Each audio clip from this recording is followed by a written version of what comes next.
The Water Temple. Just hearing those two words can trigger memories, or nightmares. Hours spent raising and lowering water levels, hunting for that one key everyone missed, cursing Dark Link in that shadowy room. But here's the thing, players remember it. Decades later, that dungeon lives in gaming consciousness, not despite its difficulty, but because of its identity.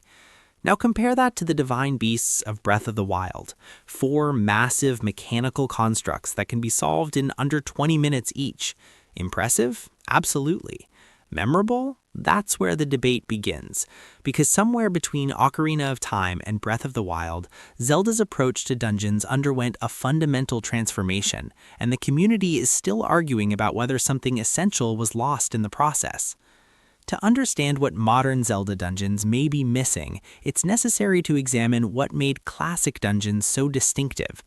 Take A Link to the Past's dungeons. Each one presented a unique mechanical identity. The Tower of Hera required players to navigate multiple floors while managing holes in the floors that could drop Link to lower levels. The Skull Woods dungeon featured multiple entrances scattered throughout the forest, with players needing to explore both the light and dark worlds to find all the pieces. The Ice Palace demanded careful use of the ice rod and careful footing on slippery surfaces that completely changed movement mechanics. Ocarina of Time elevated dungeon design to new heights by translating these concepts into 3 dimensions. The Forest Temple introduced players to twisted corridors and the challenge of rotating rooms using blocks, a puzzle type that required spatial reasoning in ways 2D games couldn't achieve. The Fire Temple, set inside Death Mountain's volcanic depths, featured complex vertical navigation where players needed to unlock multiple levels and manage a maze of locked doors, small keys, and the iconic hammer to progress. But the Water Temple became legendary for a reason. Located beneath Lake Hylia, this dungeon tasked players with manipulating water levels across 3 distinct heights, using the hookshot to activate switches while wearing the iron boots to sink or removing them to float. The complexity came from how these systems interconnected. Changing water levels revealed new passages while closing off others, and the dungeon's vertical design meant players needed to remember multiple floors and how water affected each one. The mini-boss battle against Dark Link, fought in a minimalist room with just water and reflection, became one of gaming's most iconic encounters, not through spectacle, but through atmosphere and the psychological challenge of fighting a mirror image. Majora's Mask pushed dungeon design even further by making each dungeon thematically inseparable from its region and story. Woodfall Temple existed within a poisoned swamp, with the dungeon itself featuring toxic water and plant-based enemies that reflected the region's corruption. Snowhead Temple presented as a labyrinth of ice and darkness, where players needed to melt frozen sections using fire arrows while managing platforms that moved when hit. The Great Bay Temple required constant transformation between Link and Zora form to manipulate water flow through pipes, a mechanic that only worked because players had spent hours outside the dungeon learning Zora Link's abilities. Stone Tower Temple stands as perhaps the pinnacle of classic Zelda dungeon design. This towering structure in Akana Canyon could be flipped upside down using the Elegy of Emptiness and light arrows, transforming the entire dungeon's layout and creating an entirely new set of challenges. Rooms that were ceilings became floors. Chests that were unreachable became accessible. The boss key location required understanding both configurations and how they related to each other. This wasn't just clever, it was thematically perfect, as the stone tower represented the ancient kingdom's hubris, literally turned on its head. These dungeons functioned as self-contained worlds with distinct identities. Each had unique music that intensified the atmosphere: the Fire Temple's haunting chants, the Forest Temple's ethereal vocals, the Water Temple's meditative ambiance. Each featured enemies specific to their environment. Each told a story through environmental design, showing players the history and purpose of these structures without requiring explicit exposition. The dungeon items played a crucial role in this identity. When players obtained the long shot in the Water Temple, it wasn't just a better hook shot, it fundamentally changed how they could navigate that specific dungeon's remaining challenges. The hover boots in the Shadow Temple opened new pathways across gaps that were previously impassable. The mirror shield in the Spirit Temple could reflect light to solve puzzles unique to that location. These items created a progression arc within each dungeon. Early sections established the challenge, the item provided new capabilities, and later sections tested mastery of that new tool. Twilight Princess continued this tradition while adding its own innovations. The Arbiter's grounds featured a haunting atmosphere with hunting mechanics that required the wolf sensibility to see and defeat ghostly enemies. The Lakebed Temple used water wheels and rotation mechanisms that affected water flow throughout multiple floors. The Temple of Time, a massive clockwork structure, required players to manipulate time-shifting statues that could move between past and present, creating escort puzzles of unprecedented complexity. Skyward Sword refined the formula further by introducing dungeons that evolved as players progressed through them. The Ancient Cistern featured a striking dual-layer design with a beautiful, serene upper section inspired by Buddhist imagery and a nightmarish lower section filled with cursed bokoblins, a physical representation of heaven and hell connected by a central tower. The Sand Ship was an entire vessel sailing through a sea of sand, with time-shift stones allowing players to shift between the ship's present decrepit state and its past functional glory, changing the environment, enemy placements, and available pathways. These dungeons demanded something from players: attention to layout, memorization of room functions, careful resource management of small keys and equipment, and most importantly, a willingness to be temporarily lost before achieving mastery. The best dungeons created that satisfying arc from confusion to comprehension. Players would enter overwhelmed, gradually map the layout mentally, understand the central mechanical gimmick, acquire the dungeon item, and finally experience the triumph of conquering what once seemed impossibly complex. Then came Breath of the Wild, and everything changed. The divine beasts, Vah Ruta, Vah Rudania, Vah Naboris, and Vah Mado, represented a complete paradigm shift in Zelda dungeon philosophy. These massive mechanical constructs were designed around a central premise.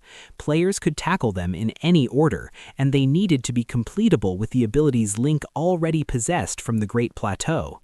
No dungeon-specific items existed because players might face any divine beast first.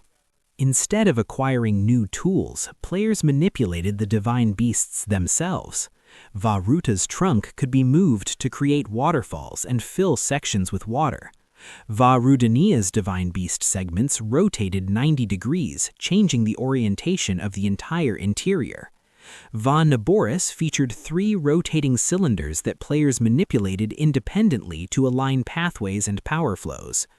Vah Mado's wings tilted to change slopes and platform positions. These were undeniably clever puzzles.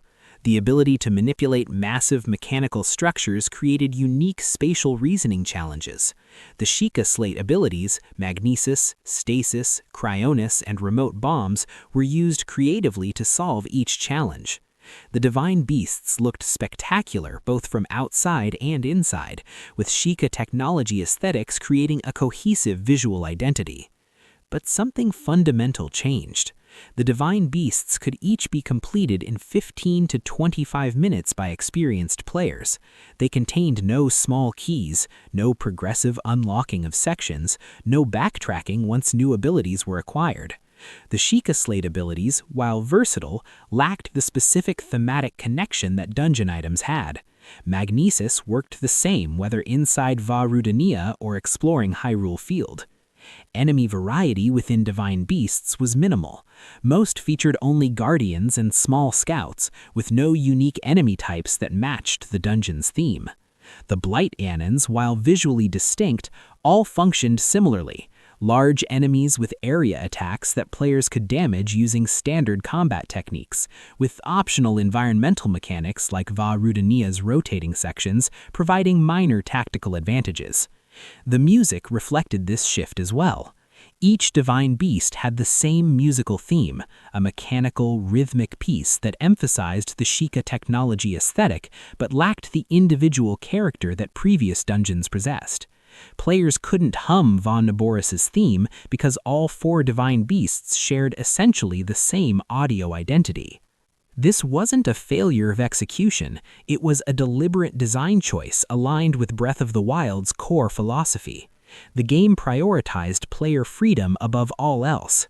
If dungeons required specific items obtained within them, players couldn't tackle them in any order. If dungeons took hours to complete, they would interrupt the overworld exploration-focused gameplay loop.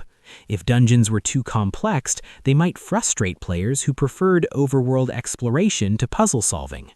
Director Hidemano Fujibayashi and producer Eiji Onuma discussed this philosophy in interviews, explaining that the team wanted to remove barriers between players and their goals. Traditional dungeon design, with its locked doors and required item progression, represented a barrier. The divine beasts were designed to be more accessible, more flexible, and more integrated with the game's open-ended problem-solving approach. The shrines supported this philosophy. These 120 mini-dungeons scattered across Hyrule, each focused on a single mechanic or puzzle concept. Some showcased magnesis manipulation, others tested stasis timing. Many required creative use of physics and environmental interactions. The shrine system allowed Nintendo to include traditional puzzle content without forcing players into multi-hour dungeon experiences. But shrines, by their nature, couldn't replicate the sense of place that full dungeons created. Each shrine looked virtually identical: blue Sheikah aesthetic, glowing orange terminals, monk waiting at the end. While some featured clever puzzles, they lacked the environmental storytelling, the progressive intensity, and the thematic coherence that made classic dungeons feel like journeys through distinct worlds. Tears of the Kingdom faced the challenge of evolving this system. The game featured 5 major temple dungeons: the Wind Temple in the sky, the Fire Temple in the depths of Death Mountain, the Water Temple in a floating structure near Zora's Domain, the Lightning Temple in the Gerudo Desert, and the Spirit Temple deep underground. These represented a conscious effort to address criticism of the divine beasts while maintaining Breath of the Wild's open-ended philosophy. The temples were physically larger than the divine beasts. The Wind Temple spanned multiple floating platforms requiring navigation through sky islands and use of updrafts. The Fire Temple featured a massive vertical structure within Death Mountain's depths, requiring players to unlock multiple minecart pathways. The Water Temple returned to Zora's Domain's architecture, but on a floating scale, with waterfalls and platforms spread across a wide area. The Lightning Temple took players through Gerudo architecture and mechanisms, while the Spirit Temple descended into ancient depths with unique enemy encounters. Each temple incorporated regional mechanics more thoroughly than divine beasts did. The Wind Temple required using Zonai devices and the Tulin's wind gusts to create updrafts and reach distant platforms. The Fire Temple demanded creative use of Unibo's rolling ability to break obstacles and create pathways. The Water Temple used Sidon's water shield ability combined with the Zora armor's waterfall climbing to reach elevated positions. The Lightning Temple integrated Riju's lightning ability to power ancient mechanisms and combat enemies effectively. The boss battles showed more variety in design. Calgera in the Wind Temple required aerial combat while free-falling through the sky, shooting at weak points while managing altitude. Marbled Goma in the Fire Temple used ceiling and wall climbing with environmental attacks. Muktarok in the Water Temple featured multiple phases, with the enemy hiding and revealing itself. Queen Gibdo in the Lightning Temple summoned waves of Gibdo enemies while using the environment's sandstorms. These battles felt more mechanically distinct than the Blight Ganons, requiring different strategies and using regional abilities in specific ways. The temples also featured more environmental variety within their structures. Where divine beasts maintained consistent Sheikah aesthetics throughout, Tears of the Kingdom's temples showed architectural progression, outdoor sections integrated with interior spaces, and visual storytelling through ruins and ancient structures that suggested history and purpose. However, these improvements came with caveats. The temples could still be completed relatively quickly compared to classic Zelda dungeons, typically 30 to 45 minutes for first-time players, less for experienced ones. They still lacked small keys and progressive unlocking systems. Players could still solve many puzzles through Ultra Hand and Fuse rather than through the specific mechanical solutions the designers might have intended. That last point deserves particular attention. Tears of the Kingdom's building mechanics, Ultra Hand for manipulating and combining objects, Fuse for attaching materials to weapons and shields, and Ascend for moving through ceilings, created unprecedented player agency. These abilities allowed for creative problem-solving that often bypassed intended puzzle solutions. Needed to reach a high platform? Build a tower. Needed to cross a gap? Create a bridge. The tools were so versatile that many puzzles became trivial. This represents the core tension in modern Zelda design: how to provide player freedom without sacrificing meaningful challenge. Classic dungeons worked because player options were limited and controlled. The designer knew exactly what tools were available and could craft puzzles requiring specific applications of those tools. Modern Zelda gives players a Swiss Army knife of abilities that can solve almost any problem, which empowers players but reduces the potential for carefully calibrated puzzle design. Some community members argue this represents innovation rather than loss. The physics-based puzzle solving in Breath of the Wild and Tears of the Kingdom allows for emergent gameplay, solutions the developers never explicitly programmed. When players create elaborate machines to bypass entire sections or discover unintended interactions between systems, they're engaging in creative problem-solving that classic dungeons couldn't facilitate. The counter-argument questions whether this creativity replaces or diminishes the satisfaction of solving crafted puzzles. When a shrine challenge can be trivialized by building a simple ramp or using Ascend to clip through floors, does that represent player freedom, or does it undermine the designer's intended challenge? When the correct solution to a puzzle involves intricate timing and careful use of multiple abilities, but players can bypass it entirely with a crude workaround, which experience is more meaningful? Classic Zelda dungeons were like escape rooms, structured challenges with specific solutions that players needed to deduce. Modern Zelda dungeons are like sandboxes, open environments where players create their own solutions using versatile tools. Neither approach is inherently superior, but they create fundamentally different experiences. The question of soul becomes subjective here. What makes a dungeon feel alive, memorable, and meaningful? For many players, it's the sense of place, the feeling that this dungeon exists as a coherent location within the game world, with history, purpose, and unique identity. The Shadow Temple felt like an ancient royal tomb filled with the dark history of Hyrule's bloody past. The ancient cistern felt like a monastery with spiritual significance. These locations told stories through architecture, enemy design, and atmosphere. Classic dungeons also created narrative arcs. Players entered overwhelmed and underpowered, struggled with early challenges, acquired a new tool that recontextualized earlier obstacles, backtracked to unlock previously inaccessible areas, and finally reached the boss with a complete understanding of the dungeon's layout and mechanics. This progression created satisfaction through mastery. The dungeon that once seemed labyrinthine became familiar territory. Many bosses contributed to this progression.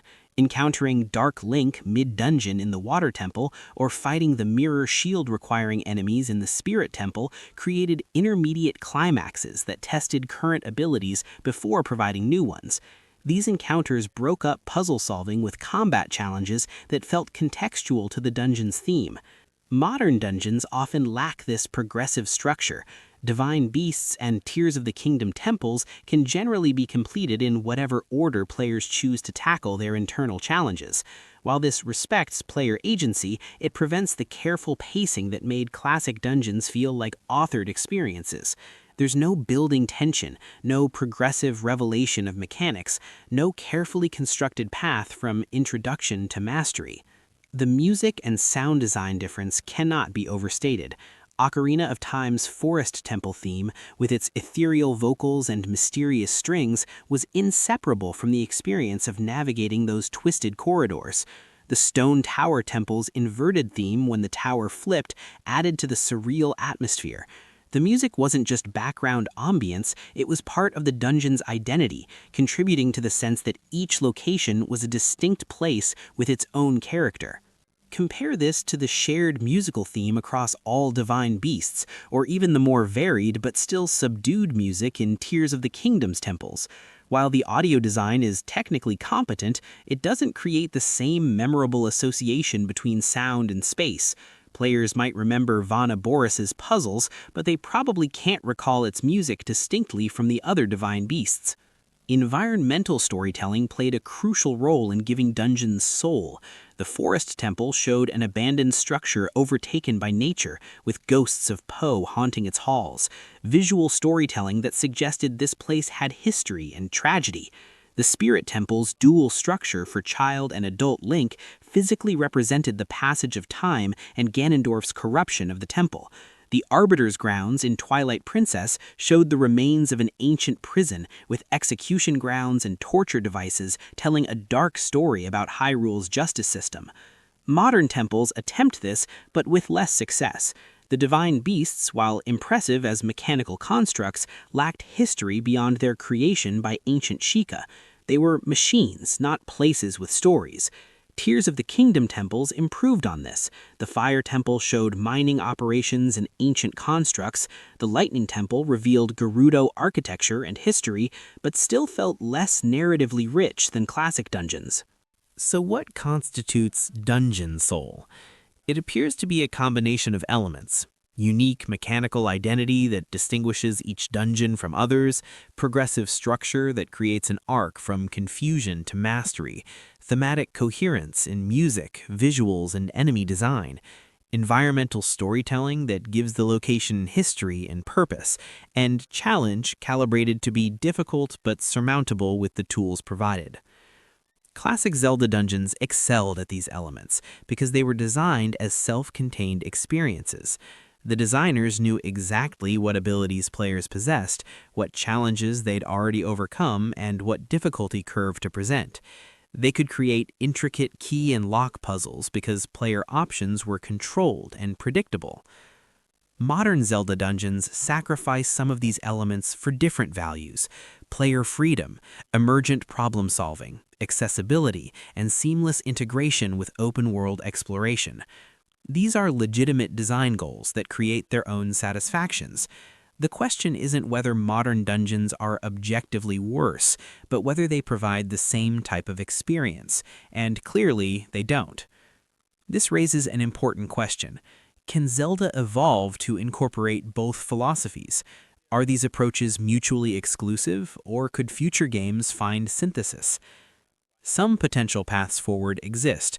Imagine dungeons that maintain open-world flexibility while incorporating progressive structure. Perhaps each major temple contains multiple wings that can be tackled in any order, but each wing has internal progression that builds from introduction to mastery. Players choose their path through the dungeon, but each path provides a crafted experience. Another approach might involve optional challenge modes. The main path through dungeons could maintain accessibility and freedom, while optional challenges or hard mode variants require specific solutions and traditional puzzle solving. Players who want classic dungeon experiences could opt into more constrained, carefully designed challenges, while those who prefer freedom could maintain it. Environmental storytelling could be deepened regardless of structure. Even with physics-based puzzles and versatile abilities, dungeons could still exist as locations with history, purpose, and narrative significance. The temples in Tears of the Kingdom moved toward this, but future games could push further, making each dungeon feel like a place that matters to the world rather than simply an obstacle to overcome. Unique dungeon items could return in modified form. Rather than items required for progression, dungeons might contain ability upgrades or special techniques that enhance existing powers. These wouldn't gate progress, maintaining player freedom, but would reward thorough exploration and provide new ways to approach challenges. Finding an upgrade that makes Ultra Hand faster or allows Fuse to combine 3 objects instead of 2 would maintain the spirit of dungeon items while fitting modern mechanics. Music and aesthetic variety need simple solutions. Each dungeon should have distinct themes and visual identities. This doesn't conflict with open-ended design, it just requires the same attention to atmosphere that classic dungeons received. When every shrine looks identical and every divine beast shares the same musical motif, dungeons lose individuality. Making each major temple visually and aurally distinct would immediately increase their memorability. Mini-bosses and enemy variety could return without compromising freedom. Placing mid-dungeon challenges that test player skill and provide narrative beats wouldn't prevent non-linear progression. Even if players could tackle dungeon sections in any order, each section could contain unique enemy encounters that justify the location's threat level and provide combat variety beyond standard overworld enemies. The core tension remains between authored experiences and player-driven ones. Classic Zelda dungeons were authored. Designers crafted specific paths, planned exact difficulty curves, and controlled the experience tightly. Modern Zelda dungeons are player-driven, offering tools and environments, then letting players create their own solutions and pace. Neither approach is wrong, but they serve different audiences and create different memories. The Water Temple is remembered precisely because it was challenging, confusing, and eventually conquerable, a shared experience that an entire generation of players went through in roughly similar ways. Breath of the Wild shrines and divine beasts create individualized experiences. Each player's solution might be different, their path unique, their struggle personal rather than universal. Perhaps the answer isn't choosing one philosophy over the other, but acknowledging what each provides and being intentional about design goals. If the next Zelda game prioritizes dungeons as memorable, authored experiences, it should commit fully to that vision, even if it means constraining player freedom within those specific areas. If it prioritizes player agency and emergent gameplay, it should embrace that philosophy while finding other ways to create distinctiveness and memorable moments. The Zelda series has always evolved, from the original game's open exploration to A Link to the Past's structured progression, from Ocarina's 3D revolution to Majora's time loop experimentation, from Wind Waker's sailing to Breath of the Wild's physics sandbox. Each entry redefined what Zelda could be. The question of Dungeon Soul is ultimately a question about what players value, the satisfaction of solving crafted puzzles or the creativity of emergent problem solving, the romance of getting lost in a mysterious temple or the empowerment of having tools to overcome any challenge. Both experiences are valid, both can coexist in gaming. Whether they can coexist within a single Zelda game remains to be seen, but the conversation itself, the debate about what makes dungeons memorable, what creates that ineffable quality of soul, reflects how deeply players care about these virtual spaces. The fact that gamers still discuss the Water Temple decades later, still debate Divine Beast's design, still hope for dungeons that capture that elusive magic, proves that dungeons matter. They're not just obstacles between story beats or checkpoints on the way to credits. They're experiences, journeys, and memories. The future of Zelda dungeons will depend on what Nintendo prioritizes. If the next game features sprawling, complex temples with unique items, progressive unlocking, and intricate puzzles, some players will celebrate while others complain about loss of freedom. If it doubles down on physics-based problem solving and player agency, some will praise the innovation while others mourn traditional dungeon design. The series can't please everyone, and perhaps it shouldn't try. What matters is intention, understanding what makes dungeons feel alive and meaningful, then deliberately choosing which elements to prioritize. Whether future Zelda dungeons have soul will depend not on adhering to classic formulas, but on committing to a vision with confidence and executing it with the care that the franchise deserves. The soul of a dungeon comes from purpose, identity, and coherence, qualities that can exist in any design philosophy if developers commit to them fully. The Water Temple has soul because every element served its identity as a vertical puzzle box centered on water manipulation. Stone Tower Temple has soul because its inversion mechanic wasn't just clever, it was thematically perfect. These dungeons succeeded not because they followed a formula, but because they committed completely to their concepts and executed them with care. Modern Zelda can create dungeons with soul under different design philosophies, but it requires the same commitment to identity, the same attention to atmosphere, and the same care in crafting coherent experiences. Whether those experiences are authored or emergent, the soul comes from intention and execution. That's what's worth fighting for. That's what will determine whether future players remember Zelda's dungeons with the same fondness, frustration, and ultimate satisfaction that the Water Temple still evokes decades later.